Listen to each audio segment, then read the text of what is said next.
so hurt. On his way back to Coruscant already with Obi-Wan and the determined, brave, and equally reckless young senator from Naboo. Trouble for him, Yoda thought. and for her, I sense. If only clearly could I see, but a shroud the dark side is.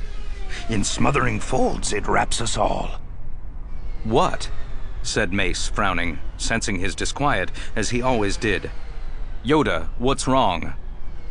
Talia Moonseeker, a young Argowan only 4 months into her Jedi knighthood, was kneeling beside her fallen former master, Vetu, head bowed. With an effort, Yoda pulled his gaze away from her grief, away from the monstrous arena, still searing in the daylight. A Geonosis day lasted so long. There were yet many hours before the sun would set on this stark vista.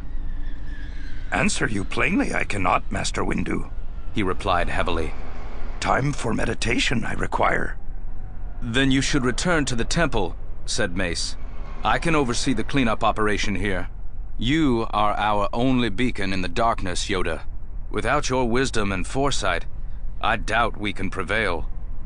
He meant the words kindly, a declaration of confidence, but Yoda felt the weight of them settle into his bones with a cruel finality.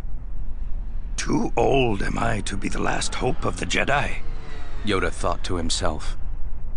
He watched as Talia Moonseeker withdrew to a discreet distance, so the body of her slain former master might be decently carried from the arena by the tireless clones who had fought this day and died this day, so utterly single-minded and fearless that he thought of droids, not men, droids of flesh and blood, bred and drilled to be perfectly disciplined, perfectly lethal, bred to die so the people of the Republic might live.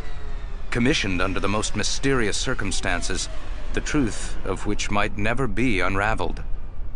Remembering the Kaminoan cloning facility, its bright white sterility, its impersonal care for the creatures it created so efficiently, so remarkably, so wholly without compunction, he repressed a shudder. Deep questions of morality and ethics do these clones raise, Yoda thought.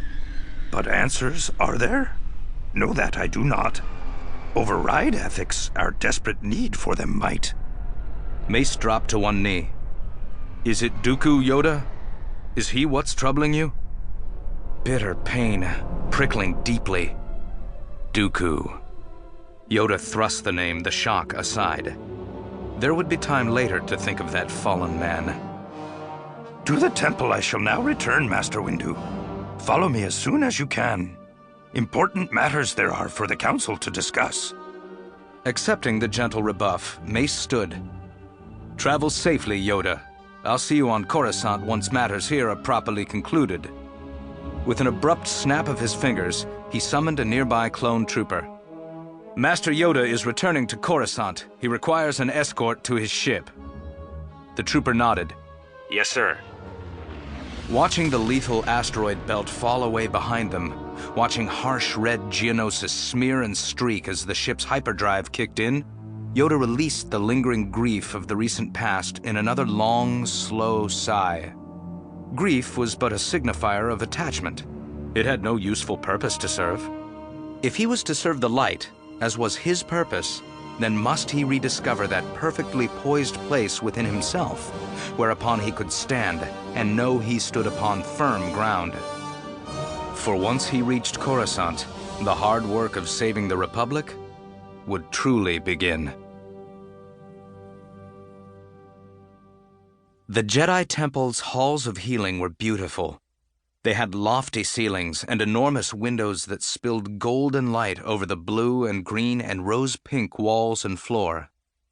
Imbued with the Force's most gentle aspects, with love and nurturing and peace, they were full of perfumed flowers and green growing things, with the music of running water and the vibrancy of life renewed.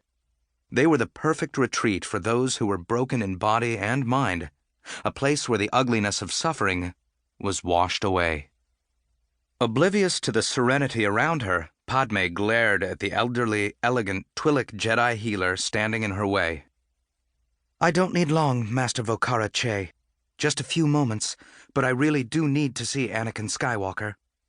Twin headtails gently twitching, the Twi'lek clasped her hands before her.